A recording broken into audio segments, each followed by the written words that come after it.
BRS మళ్ళీ TRS గా మారబోతోందా? TRS 2001లో స్థాపించారు. ఆ తర్వాత ఏకైక సింగిల్ ఎజెండాతో తెలంగాణ ఏర్పాటే లక్ష్యంగా పోరాటం చేస్తూ వచ్చారు. 2014లో తెలంగాణ ఏర్పడిన తర్వాత భక్తు రాజకీయ పార్టీగా మారుతున్నామని ప్రకటించారు. 2014లో టీఆర్ఎస్ విజయాన్ని సాధించింది, తెలంగాణలో అధికారాన్ని స్థాపించింది. 2018లో కూడా టీఆర్ఎస్ అధికారాన్ని స్థాపించింది. 2022లో టీఆర్ఎస్ను బీఆర్ఎస్గా మార్చారు అధినేత కేసీఆర్. భారత రాష్ట్ర సమితిగా మార్చారు. ఎందుకంటే నేషనల్ పార్టీగా అవతరించాలి, దేశ రాజకీయాల్లో చక్రం తిప్పాలి అనే ఉద్దేశంతో టీఆర్ఎస్ను బీఆర్ఎస్గా మార్చారు. అప్పటి నుంచి టీఆర్ఎస్ నేతల్లో కొంత అసంతృప్తి ఉంది. బీఆర్ఎస్గా మార్చిన దగ్గర నుంచి కలిసి రావడం లేదు అని బీఆర్ఎస్ నేతలు అనుకుంటూ ఉన్నారు. టీఆర్ఎస్ను బీఆర్ఎస్గా మార్చడంపై కొంత సెంటిమెంట్ కూడా దెబ్బతింది. టీఆర్ఎస్ అనే పేరుతో ఒక భావోద్వేగం ముడిపడి ఉంది, ఒక ఉద్యమం గుర్తొస్తూ ఉంటుంది. కానీ బీఆర్ఎస్గా మార్చిన తర్వాత పార్టీకి ప్రతికూల ఫలితాలు వస్తూ ఉన్నాయి అంటూ బీఆర్ఎస్ నేతలు టీఆర్ఎస్ నేతలు అభిప్రాయపడుతూ వస్తున్నారు. అందులో భాగంగానే బలంగా ఉంది అనుకున్న టీఆర్ఎస్ 2023 ఎన్నికల్లో బలహీనపడుతూ కేవలం 39 స్థానాలకే పరిమితం కావడంతో మళ్ళీ ఈ వాదన తెరపైకి వచ్చింది. బీఆర్ఎస్ను తిరిగి టీఆర్ఎస్గా మార్చాలి అని బీఆర్ఎస్లో ఉన్న నేతలు డిమాండ్ చేస్తున్నారు. దీనిపై ఇప్పుడు కేసీఆర్ ఆలోచిస్తున్నట్టుగా తెలుస్తోంది. పార్టీని మళ్ళీ టీఆర్ఎస్గా మార్చే అవకాశం ఉంది అని తెలుస్తోంది. త్వరలోనే దీనిపై కేసీఆర్ ఒక ప్రకటన చేయబోతున్నారు అనే చర్చ కూడా జరుగుతుంది. బీఆర్ఎస్ పేరు మార్పుకు కేసీఆర్ ఆల్రెడీ నిర్ణయం తీసుకున్నారు. 27వ తారీఖున పార్టీ ఆవిర్భావ సభలో కీలక ప్రకటన ఉంటుందని చెప్తున్నారు. ఎంపీ ఎన్నికల్లో టీఆర్ఎస్ పేరుతో పోటీ చేస్తే మంచి ఫలితాలు వస్తాయనే ఆలోచన కూడా చేస్తున్నట్టుగా తెలుస్తోంది. పేరు మారిస్తే న్యాయపరమైన చిక్కులేమైనా ఎదురవుతాయా, న్యాయపరమైన అంశాలపై ఏ విధంగా ఎదుర్కోవాలనే విషయంపై అధిష్టానం కసరత్తు చేస్తోంది. టీఆర్ఎస్గా మార్చాలి అని కార్యకర్తలు నేతలు పట్టుబడుతున్నారు. మెజార్టీ బీఆర్ఎస్ నేతల అభిప్రాయం కూడా ఇదే. ఎప్పటి నుంచో ఓపెన్గానే మాజీ మంత్రి ఎర్రబెల్లి దయాకర్ కూడా చెప్తున్నారు. బీఆర్ఎస్గా మార్చాక చాలా నష్టం జరిగింది అనే అభిప్రాయం, ప్రజలకు పార్టీ దూరం అవుతుంది అనే అభిప్రాయాన్ని ఆయన వ్యక్తం చేస్తున్నారు. ఒకసారి ఎర్రబెల్లి దయాకర్ బీఆర్ఎస్ గురించి ఏమన్నారో చూద్దాం. ప్రజల కోసం మహారాష్ట్ర 10 రోజులు పోలీసులు కొట్టి జైలు దొరికారు, అనంతపూర్లో జైలు దొరికారు, వరంగల్లో జక్రుద్దీన్ ల్యాండ్ మీద దొరికారు.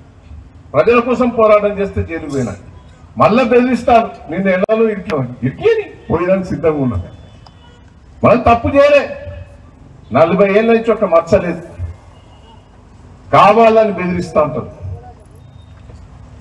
నేనొక్కటే ప్రజలందరి కార్యకర్తలందరికీ విజ్ఞప్తి చేస్తున్న పాలకుర్తి నియోజకవర్గ ప్రజలకు, మళ్ళా ఎన్నికలు వస్తే ఇక్కడి నుంచి పోరాటం చేసేందుకే సిద్ధంగా ఉంటారు. మీరు ఏం పెద్ద అదే ప్రకటన ఇటు పోతాడని కూడా ప్రచారం చేస్తాను.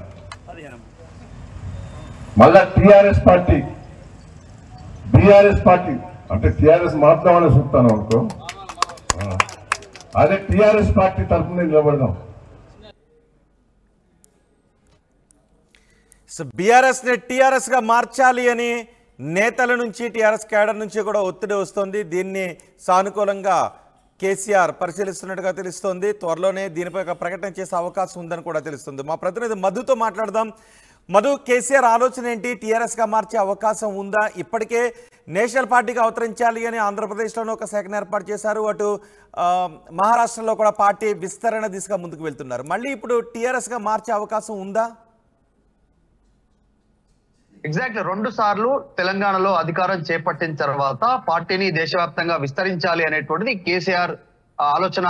సో దాన్ని ఇంప్లిమెంట్ చేయడానికి టీఆర్ఎస్ గా ఉన్నటువంటి, అంటే తెలంగాణ రాష్ట్ర సమితి, కేవలం రాష్ట్రం వరకే పరిమితంగా ఉన్నటువంటి పేరుని బీఆర్ఎస్ గా మార్చారంటే భారత రాష్ట్ర సమితిగా మారుస్తూ దేశవ్యాప్తంగా పోటీ చేయాలి, బలోపేతం చేయాలి, పార్టీని అన్ని రాష్ట్రాల్లో విస్తరింపజేయాలనేటువంటిది కేసీఆర్ ఆలోచన. దాంట్లో భాగంగానే ఆయన బీఆర్ఎస్ గా మార్చారు. సో సింబల్ అదే వచ్చింది. ఇప్పుడు వచ్చే అసలు మొన్న జరిగినటువంటి ఎన్నికల తర్వాత ఈ వచ్చే పార్లమెంట్ ఎన్నికల్లో మహారాష్ట్రలో కూడా పోటీ చేయాలి అనేటువంటిది కేసీఆర్ ప్లాన్ గా ఉండే. కానీ ఇక్కడ అధికారం కోల్పోవడంతో ప్రస్తుతం పునరాలోచనలో పడ్డారు. దానికి ప్రధాన కారణం ప్రత్యర్థి పార్టీలు టీఆర్ఎస్ ను బీఆర్ఎస్ గా మార్చిన తర్వాత ఇప్పుడు ఉన్నటువంటి బీఆర్ఎస్ పైన గుప్పించినటువంటి విమర్శలు. అసలు తెలంగాణ రాష్ట్ర సహకారమే కేసీఆర్ తో అయింది, ఉద్యమం అంతా లీడ్ చేశారు. నిజంగా తెలంగాణ రాష్ట్రం సిద్ధించడానికి కేసీఆర్ అప్పటి టీఆర్ఎస్ పార్టీ ప్రధాన కారణం. కానీ టీఆర్ఎస్ ను బీఆర్ఎస్ గా మార్చిన తర్వాత ప్రత్యర్థి పార్టీల నుంచి వచ్చినటువంటి విమర్శలు, అసలు తెలంగాణతో పేగుబంధము, పేరుబంధం ఈ రెండు తెంచుకున్నారు. సో తెలంగాణతో కేసీఆర్ కు సంబంధం లేదు అనేటువంటి ఒక అంశాన్ని పెద్ద ఎత్తున క్షేత్రస్థాయిలో తీసుకెళ్లే ప్రయత్నం చేస్తారు. దాదాపు అది సఫలమయ్యారు. కార్యకర్తలు కూడా డిమోటివేట్ అయ్యారు. అసలు తెలంగాణ టీఆర్ఎస్ పేరుని ఎందుకు బీఆర్ఎస్ గా మార్చారు అనేటువంటిది.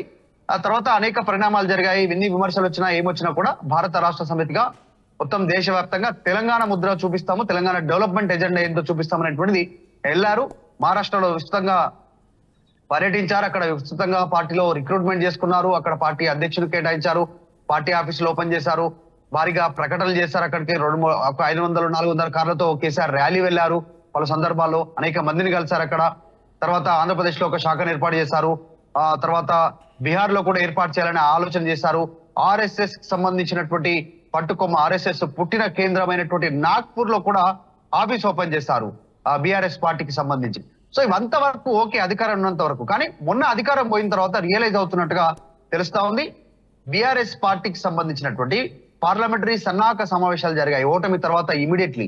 అందులో వచ్చినటువంటి ప్రతి పార్లమెంట్ నియోజకవర్గం నుంచి వచ్చినటువంటి వాళ్ళు ఆ పార్లమెంట్ నియోజకవర్గంలో ఉన్న అసెంబ్లీ ఇన్ఛార్జీలు, జిల్లా అధ్యక్షులు, మండల అధ్యక్షులు, వార్డు మెంబర్లు, ఎమ్మెల్సీలు, మాజీ ఎమ్మెల్యేలు, మాజీ ఎమ్మెల్సీలు వీళ్ళంతా ఇచ్చినటువంటి ప్రతిపాదన మొట్టమొదటగా బీఆర్ఎస్ ను టీఆర్ఎస్ గా మార్చాలనేటువంటి ప్రతిపాదన చేశారు. అప్పుడే పార్టీ గురించి భారీగా పార్టీ మార్పు మేరపైన చర్చ జరిగింది. తర్వాత కొంచెం స్తబ్దుగా ఉన్నారు. కేసీఆర్ కి జరిగినటువంటి ఇన్సిడెంట్ తర్వాత ఆయన రికవరీ కావడం, రీసెంట్ గా పొలిటికల్ గా యాక్టివ్ కావడం, మళ్ళీ టీఆర్ఎస్ గా మార్చే ప్రయత్నాలు కొనసాగుతున్నాయి. లీగల్ గా దానికి సంబంధించిన అంశాలపైన దృష్టి పెట్టాలనేటువంటి చర్చ జరుగుతా ఉంది. నిజంగానే టీఆర్ఎస్ ఉన్నంత వరకు విజయం పరంపర కొనసాగింది. బీఆర్ఎస్ గా మారిన తర్వాత పరాజయం వచ్చింది. ఎక్కడ కూడా ప్రభావం లేదు. పార్టీ పూర్తిగా అస్థిరపడిపోయేటువంటి సిచ్యువేషన్ లోకి వచ్చింది. దీన్ని రీగెయిన్ చేయాలంటే మళ్ళీ టీఆర్ఎస్ గా ఉండాలి. సో లోకలైజ్డ్ గా ఉండాలి. ఇక్కడ ఫ్లేవర్ పోయింది, లోకల్ ఫ్లేవర్ పోయింది, మళ్ళీ లోకల్ ఫ్లేవర్ తీసుకోవాలనేటువంటి ఆలోచన ఉంది. దీనిపైన చర్చ జరుగుతా ఉంది. చాలా రోజుల నుంచి బీఆర్ఎస్ ను టీఆర్ఎస్ గా మారుస్తాననేటువంటిది మనం గతంలో చూసాం రోహిత్. తెలంగాణ ఉద్యమ సమయం నుంచి కూడా కేసీఆర్ ఒక ఫీలర్ వదులుతారు ఫస్ట్ ఆయన నిర్ణయం తీసుకునే ముందు. అది జనాల్లో ఎట్లా కనెక్ట్ అవుతుంది, ఎట్లా రిసీవ్ చేసుకుంటారు అని తెలిసిన తర్వాత దాన్ని ఇంప్లిమెంట్ చేస్తారు. సో ఇప్పుడు కూడా అదే జరుగుతుంది అనేటువంటి చర్చ అయితే ఉంది. ఎర్రబలి దయాకర్ మాట్లాడినటువంటి మాటలు పార్టీలో అంతర్గతంగా జరుగుతున్నటువంటి చర్చ.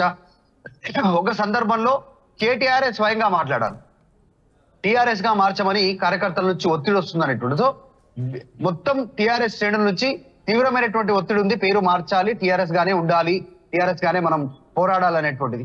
సో దీనిపైన ప్రస్తుతం అయితే చర్చ జరుగుతా ఉంది. ఈ వచ్చే అన్ని అనుకూలంగా జరిగితే కేసీఆర్ వచ్చే 27వ తారీఖు పార్టీ ఆవిర్భావ దినోత్సవం రోజున ప్రకటన చేసే అవకాశం ఉంది. అది పార్లమెంట్ ఎన్నికల్లో ప్రభావం చూపే అవకాశం ఉంది అనేటువంటిది పార్టీలో చర్చ అయితే కొనసాగుతా ఉంది చాలా రోజుల నుంచి. రైట్ మధు, బీఆర్ఎస్ పేరు మార్పుకు కేసీఆర్ సిద్ధమైనట్టుగా తెలుస్తోంది. బీఆర్ఎస్ ను మళ్ళీ టీఆర్ఎస్ గా మార్చే ఆలోచన చేస్తున్నారు. ఏప్రిల్ 27న పార్టీ ఆవిర్భావ సభలో కేసీఆర్ కీలక ప్రకటన చేసే అవకాశం ఉంది అని తెలుస్తోంది. 2001 ఏప్రిల్ 27వ తారీఖున టీఆర్ఎస్ ఆవిర్భవించింది. 2022 వరకు కూడా టీఆర్ఎస్ గానే ఉంది. 2022లో టీఆర్ఎస్ను బీఆర్ఎస్గా మార్చారు అక్టోబర్ 5వ తారీఖున. అప్పటి నుంచి టీఆర్ఎస్ ప్రజలకు దూరం అవుతుంది, సెంటిమెంట్ దెబ్బతింది అని టీఆర్ఎస్ నేతలు చెప్తూ వస్తున్నారు.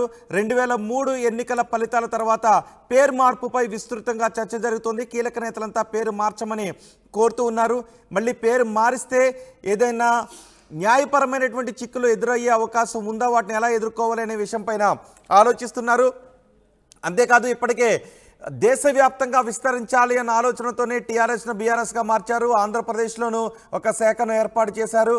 అటు మహారాష్ట్రలో కూడా ఒక శాఖను ఏర్పాటు చేశారు. అక్కడ విస్తృతంగా పార్టీని బలోపేతం చేసే దిశగా ప్రయత్నాలు చేశారు, సభలు నిర్వహించారు, అక్కడికి ఎన్నో పర్యటనలు కూడా చేశారు. మరి ఇప్పుడు నేషనల్ పార్టీగా అవతరించాలి అనే విధానంపై ఎటువంటి కసరత్తు చేస్తారు, ఎటువంటి నిర్ణయంతో ఉంటారు అనే విషయంపై కూడా ఆసక్తి నెలకొంది. సో ఈ నెల 27వ తారీఖున బీఆర్ఎస్ను టీఆర్ఎస్గా మారుస్తూ ప్రకటన చేసే అవకాశం ఉంది అని తెలుస్తోంది. చూద్దాం మరి ఎటువంటి ప్రకటన చేస్తారో.